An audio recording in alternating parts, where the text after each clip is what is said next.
The best soldier in our regiment was Lieutenant Herman Braille.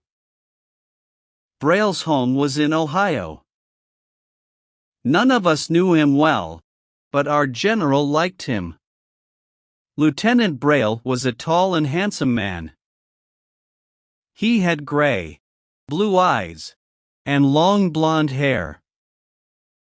His shoulders were wide, and he had long legs.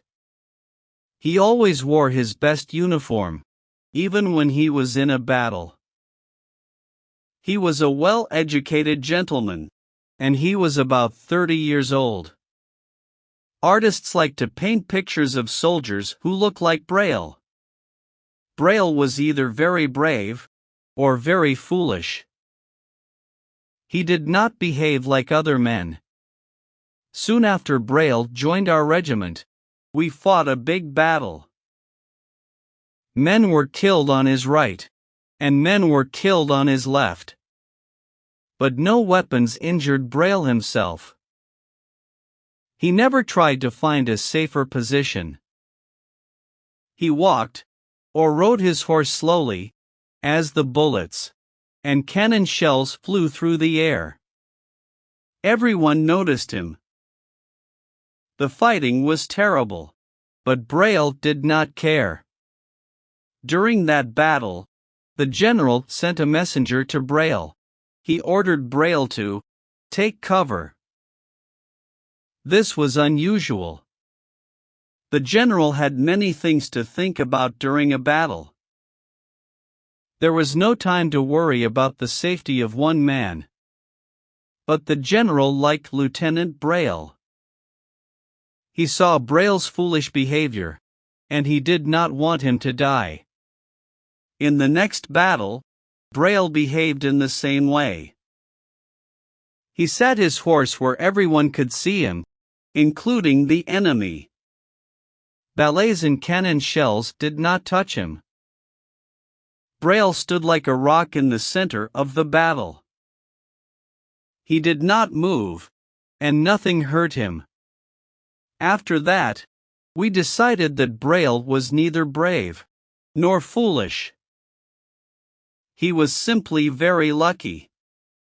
The general also believed that Braille had good luck, so Braille became his messenger. Other messengers were killed, but Braille was never in trouble. He always delivered the general's messages to our front line successfully. Our front line was often less than 100 yards away from the enemy. Our men lay flat on the ground as bullets and shells flew over their heads. But Braille did not lie on the ground, and he did not keep his head low. He simply walked up to the front line and delivered his messages to the officers there. Then he returned to the general to give his report. Other officers in our regiment spoke to him. "Don't be a fool, Braille," said one captain. "Take cover. Every enemy soldier is aiming his gun at you. Your head will be shot off." Braille smiled. "Thank you for that advice, Captain," he said. "If my head is shot off, you can say, 'I told you so.' I won't mind." The captain was killed in the next battle. He was hit by many bullets as he stood in a roadway. Braille was on the road too. He was going to deliver a message. He got off his horse and pulled the captain's body to the side of the road. The enemy was still firing its guns. Braille placed the captain's body carefully on the ground. He put the captain's hat over his face. Then he got back on his horse and delivered the message. After that day, everyone liked Lieutenant Braille. Braille was brave and foolish and lucky. We were pleased that he was in our regiment. When he was with us, we felt safe. We wanted his luck too. But Braille could not be lucky forever. He was lucky now, but luck does not last. The regiment reached Resaca, in Georgia. There was only one obstacle between us and the state capital, Atlanta. The enemy had built a line of earthworks at Resaca. The Confederates were behind these earthworks. They were going to stop us reaching Atlanta. The earthworks ran through flat, empty ground and along the top of a ridge. There were trees at each end of the flat ground.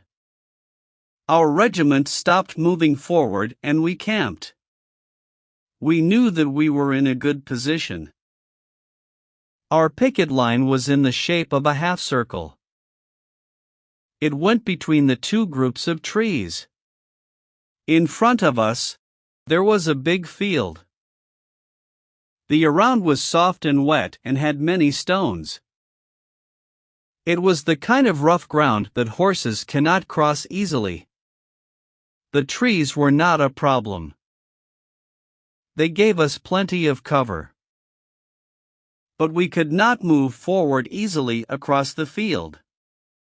There were too many Confederate guns behind the earthworks.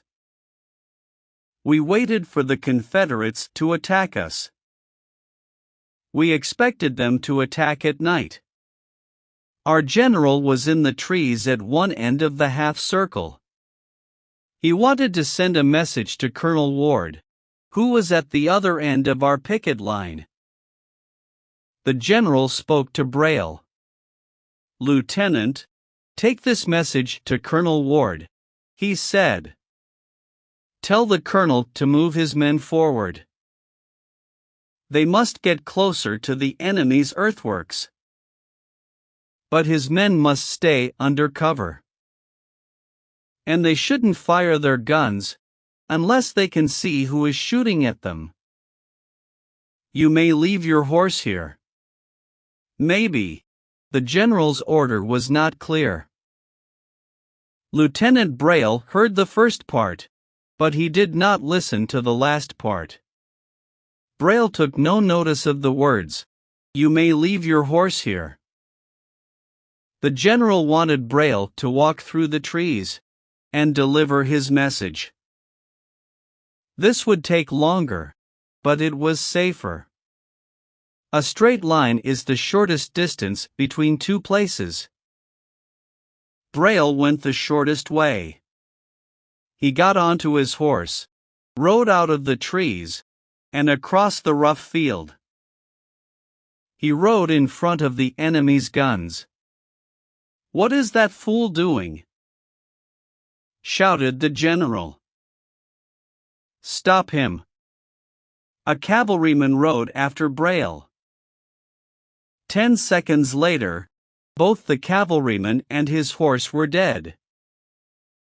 Their bodies were torn open by hundreds of bullets.